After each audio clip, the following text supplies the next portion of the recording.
Where's all the money gone?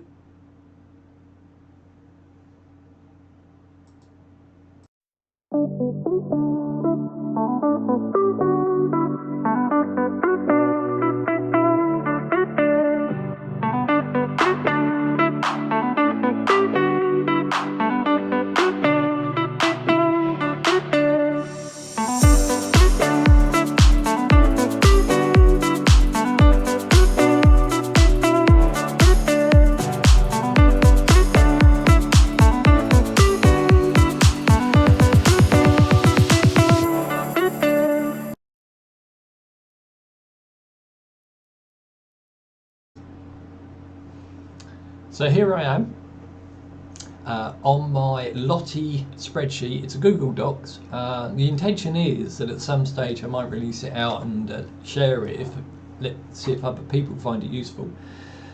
Mainly because I've got on the seeds that I want to plant for next year. Here they all are. As you see, hundreds of them. The ones I've already got, where I've got them from, whether I can sow them in over winter or the plan, and then the growing plan will be more of a I don't know what I'm going to do with that yet, but this is basically the start of it. Now I've also got this tab here down at the bottom, costs, which is the awful truth, and I've also got one that's the opposite end. This is the harvest and how much roughly it would provide me if I bought the equivalent items from the local stores or online. As you see, so far I've had some kale, some pumpkins, some beans, onions, and some cooking apples, which I made into, some of it's in the freezer, some of it I made into apple pies. And these are equivalent amounts if I'd actually bought it. The biggest one was kale, which I took over to my ex-wife and family's old home, where they're feeding it as piggy food for guinea pigs. But let's have a look at the costs, because this is the evil one. Cat's woken up.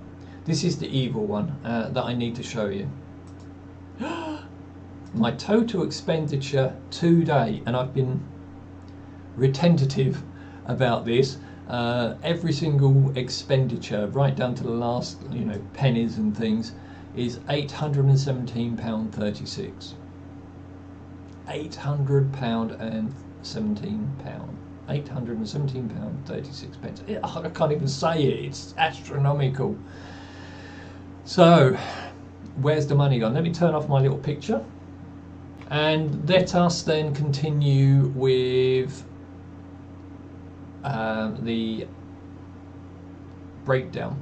First of all, let's look at the actual easy things to understand, which is the garden tools. So you've seen these in my other video about the tools that I bought when starting, when I was on a budget. I still stand by them. Every single purchase has been very carefully and thoughtfully thought out. That totals a quarter of what I spent. And they will last me a good time, yeah, I do hope. Certainly the Wolfgarten, which is the vast majority of the expenditure, is, well, 35 years warranty. What can you say? The next section I put down, this is all the misc expenditure. A lot of it is on the strimmer. If you actually look, there's over £100 on the strimmer. I love my Black & Decker 36 volt strimmer, so I bought a new battery for it because it was that had disappeared in the move from my family home. And then I bought a big pack of strimmer cable for it. That will last me months. But of course, after using it for a couple of times on the allotment when I first got it, it broke. So I had to order new parts for it, totaling £40. I did that because obviously I didn't have the money to buy a new one, especially after buying a new battery for the Black & Decker. So in total, I've spent somewhere in the region of about £120 on the strimmer.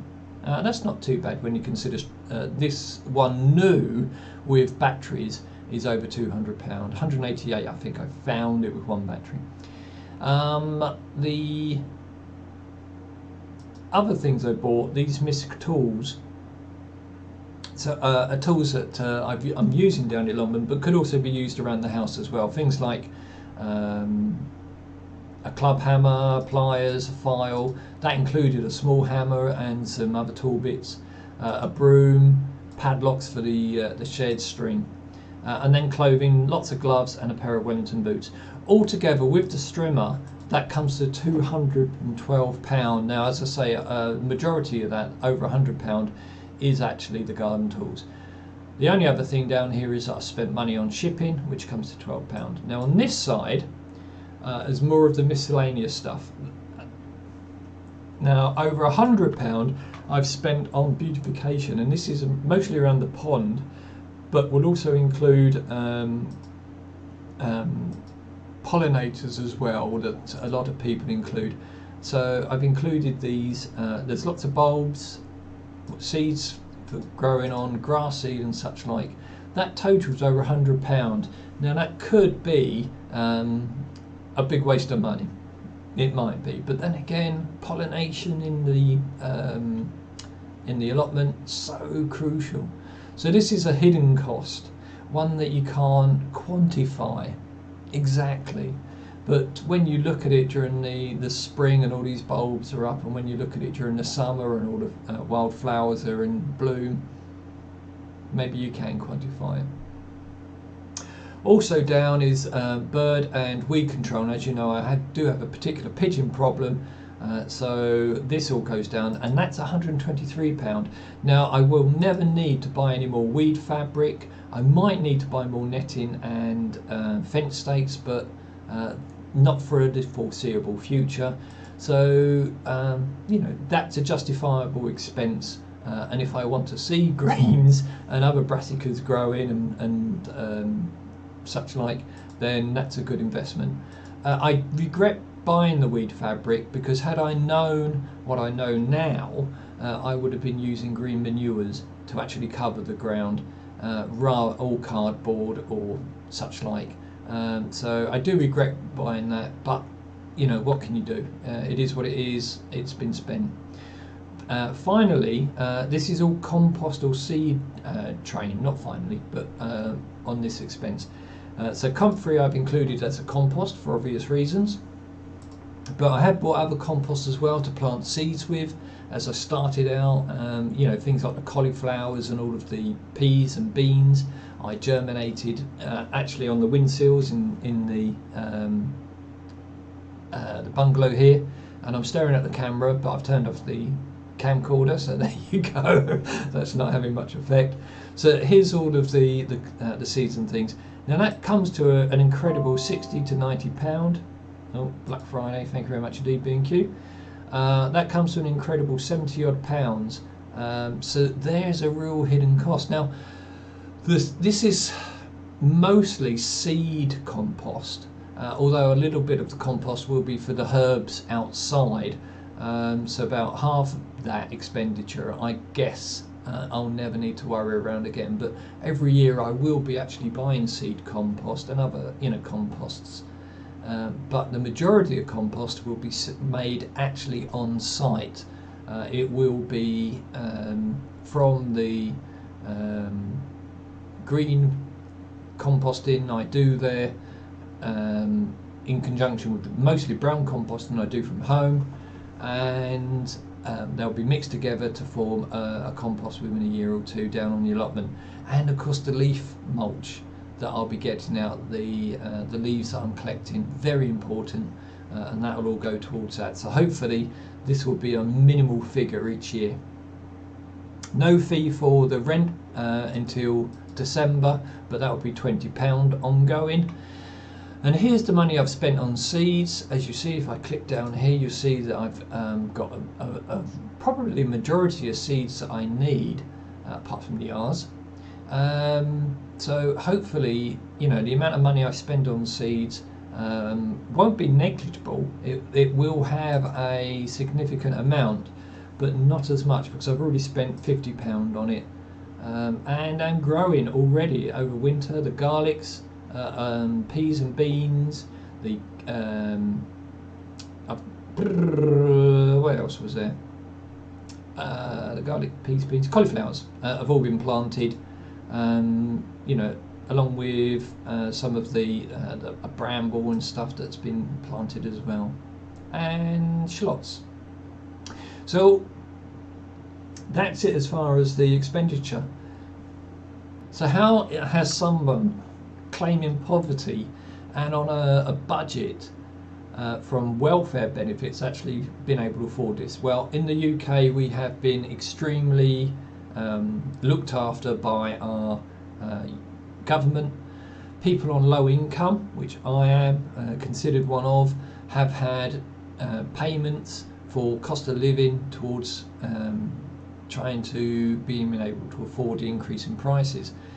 I've been very frugal in what I eat, living mainly on homemade soups and stews, vegetable stews, because I'm a vegan, and things like jacket potatoes, beans on jackets and potatoes, and baked beans on things like toast.